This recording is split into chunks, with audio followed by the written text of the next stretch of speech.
मोहम्मद यूनुस अब तक अल्पसंख्यकों के खिलाफ नजर आ रहे थे, हिंदुओं पर अत्याचार होते देख मौन थे, लेकिन अब झूठे भी साबित हो गए हैं। जी हां, प्रधानमंत्री नरेंद्र मोदी के साथ मोहम्मद यूनुस की बीते शुक्रवार की मुलाकात हुई, लेकिन इस बीच मोहम्मद यूनुस का बांग्लादेश फिलहाल झूठ बोल रहा है।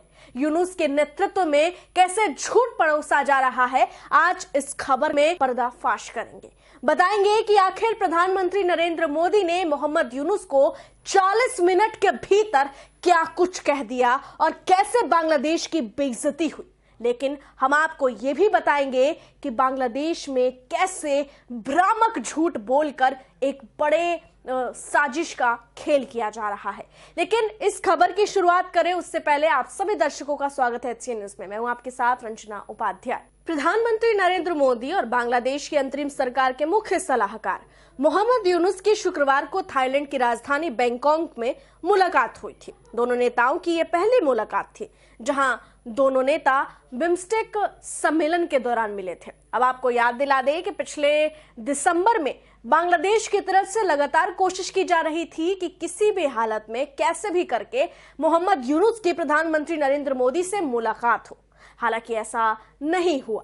इसके बाद यूनुस साहब पाकिस्तान भी गए और पाकिस्तान में वहां उनके प्रधानमंत्री, उस मुल्क के प्रधानमंत्री शहबाज शरीफ से उन्होंने मुलाकात की। इसके बाद मोहम्मद यूनुस का जो रुख था वो अंतर्राष्ट्रीय स्तर पर साफ हो गया कि वो कैसे भारत के खिलाफ जहर बोने में लगे हुए हैं। चीन के साथ करीबी भी मोहम्मद यूनुस ये साफ दिखाने लगे कि भारत के खिलाफ है। हालांकि फिर भी वो प्रधानमंत्री नरेंद्र मोदी से मुलाकात करने के लिए तिलमिलाए फिर रहे थे, जहां बांग्लादेश ने पुरजोर कोशिश की।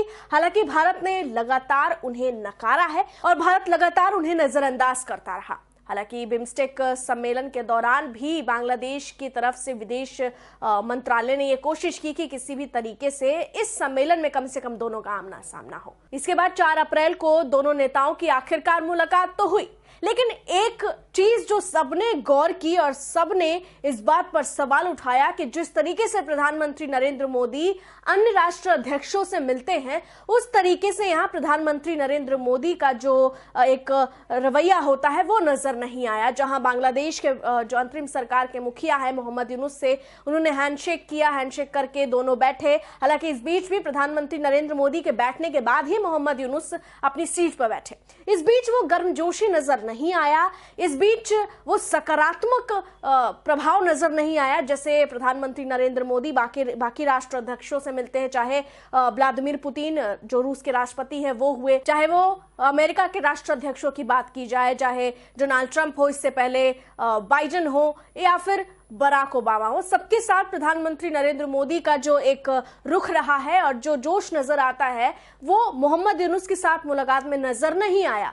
चाहे आपको बात करें, प्रधानमंत्री नरेंद्र मोदी अन्य देशों के राष्ट्राध्यक्षों से भी मुलाकात करते हैं तो वो नजर आता है, उनके हाव भाव से नजर आ जाता है कि वो इस मुलाकात के लिए कितने उत्साहित है। लेकिन मोहम्मद यूनुस के साथ मुलाकात में जो एक कमी खली वो यही थी कि उनके अंदर जो हाव भाव थे वो काफी साधारण थे। ऐसे में जब मुलाकात हुई तो देश भर में बात हुई। जाहिर तौर पर जब अल्पसंख्यकों के अत्याचार पर भारत लगातार बांग्लादेश को चेतावनी दे रहा था, उस बीच भी ये स्पष्ट था कि इस मुलाकात में प्रधानमंत्री नरेंद्र मोदी मोहम्मद यूनुस को कुछ न कुछ तो जरूर बताएंगे और जरूर कहेंगे। हालांकि कांग्रेस ने इस मुद्दे को थोड़ा अलग तरीके से, अलग नजरिए से देखा। पवन खेड़ा ने एक पोस्ट शेयर की और उन्होंने यहाँ पे आपत्ति जताते हुए कहा कि हमें लगा था कि दोनों एक दूसरे से मुलाकात करेंगे, जहां प्रधानमंत्री नरेंद्र मोदी मोहम्मद यूनुस को करारा जवाब देंगे। इसके बाद पवन खेड़ा के इस ट्वीट के बाद लोगों ने उन्हें जमकर ट्रोल किया और कहा कि कम से कम कोई सीक्रेट MOU तो नहीं साइन किया था। जबकि अन्य लिखते हैं कि राहुल गांधी PM होते तो 2 थप्पड़ जड़ देते क्या। जबकि एक ने लिखा है कि मोदी जो करते हैं वो समझना सबके बस का नहीं है, ये राजनीति है और राजनीति इसी प्रकार से की जाती है, सबको समझना आवश्यक भी नहीं है। अभी थोड़े दिनों पहले सब मोदी जी को मालदीव पर उनकी नीतियों से कह रहे थे। मोदी जी ने एक चित्र क्या साझा की, पूरा देश उलट पुलट हो घुटनों पर आ गया। अन्य ने लिखा, किसी तीसरे देश के बारे में बात करना कहाँ की राजनीति है।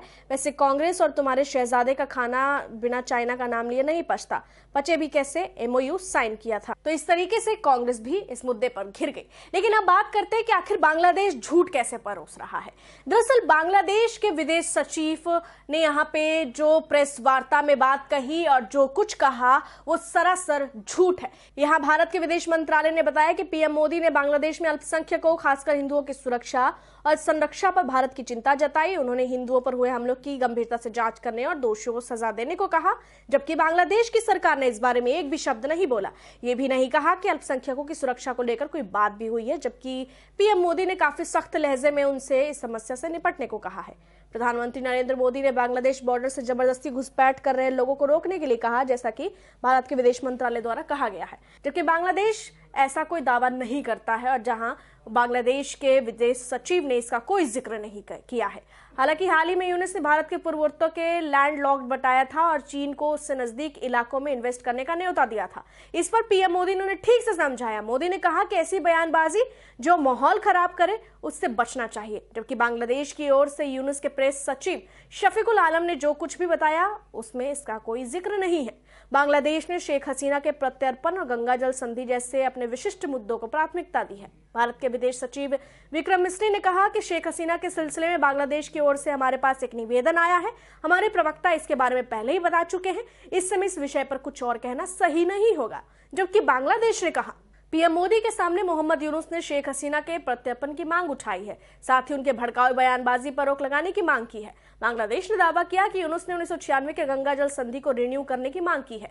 तिस्ता जल बंटवारे पर भी चर्चा हुई है, लेकिन भारतीय विदेश मंत्रालय की ओर से जारी बयान में जल बंटवारे को लेकर कोई बातचीत नहीं हुई है और न ही इसका कोई ब्यौरा दिया गया है। आपको बता दें कि मोहम्मद यूनुस के प्रेस सचिव शफीकुल आलम ने 4 अप्रैल को बैंकॉक में यूनुस और पीएम मोदी के बीच हुई बातचीत का गलत ब्यौरा दिया है।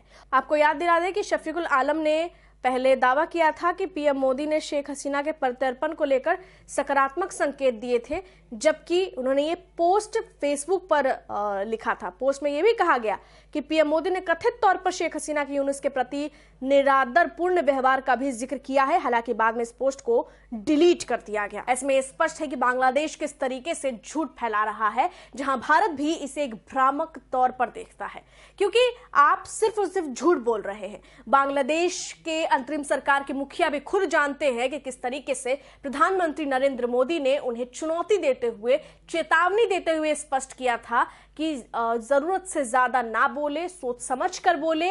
इसके अलावा बांग्लादेश में अल्पसंख्यकों, खासतौर पे हिंदुओं के अत्याचार का जिक्र किया था, जहां अल्पसंख्यकों पर हमले और शेख हसीना के प्रत्यर्पण को लेकर प्रधानमंत्री नरेंद्र मोदी और मोहम्मद यूनुस के बीच की बैठक का बांग्लादेशी ब्यौरा राजनीति से प्रेरित बताया जा रहा है। ऐसे में स्पष्ट है कि बांग्लादेश कैसे झूठ बोल बोलकर अपने आप को कहीं ना कहीं सही साबित करने की कोशिश कर रहा है। हालांकि ये अंतर्राष्ट्रीय स्तर पर जिक्र हो चुका है, जहां विरोध भी कई जगह पे हुए थे कि बांग्लादेश में जो अल्पसंख्यक है उनके हालात ठीक नहीं है। जबकि शेख हसीना की बात की जाए तो आपको बता दें कि शेख हसीना अगस्त 2024 में बांग्लादेश से भागने को मजबूर हो गई थी, जहां पीएम आवास पर वहां पे जो कट्टरपंथी हैं या यूं कहे कि जो विरोध में प्रदर्शनकारी बनकर आए थे, उन्होंने शेख हसीना के पीएम आवास पर हमला किया था और तोड़फोड़ की थी और उसकी तस्वीरें भी सामने आई थी। हालांकि शेख हसीना को वहां से भागना पड़ा और भारत आकर शरण लेना पड़ा।